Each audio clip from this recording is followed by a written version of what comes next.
Hi, in this video we are going to talk about the column widget in Flutter. So the column widget is a basic Flutter widget in which it arranges its children in a vertical direction. It is one of the most commonly used widget to build user interface. It has some properties we're gonna explore, and I'm gonna show you how it all works. So first, in the children property, we're gonna define some widget. So I'm gonna create container widget and remove the constant keyword, and I'm gonna give it a color of red and height and width of 100. So you can see we have one container widget. I'm just gonna copy it and just change the color to green and color to amber. So we have three widgets with three different color, and it all stacks vertically.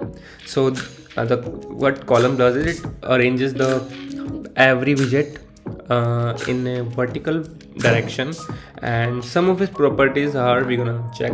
The first one is the main axis alignment. It is the vertical alignment or the y-axis through which we can align the children. So if we go with the alignment center, it moves to the center or the middle of the canvas. We can also specify the space around, so we have space equally spaced between the widgets, or we can go with the start, so it all started from the origin point of the canvas.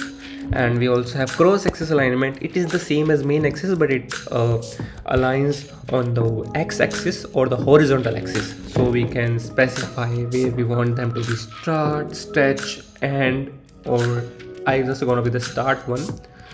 And other main property is the main axis size. It is the axis size through which we can define how much space or the size should a column have. So if we specify the size of minimum and we're going to change the alignment to center, ideally it should be in the middle of the canvas, but as we have specified the size to be minimum, it will only take the size we have of the widgets.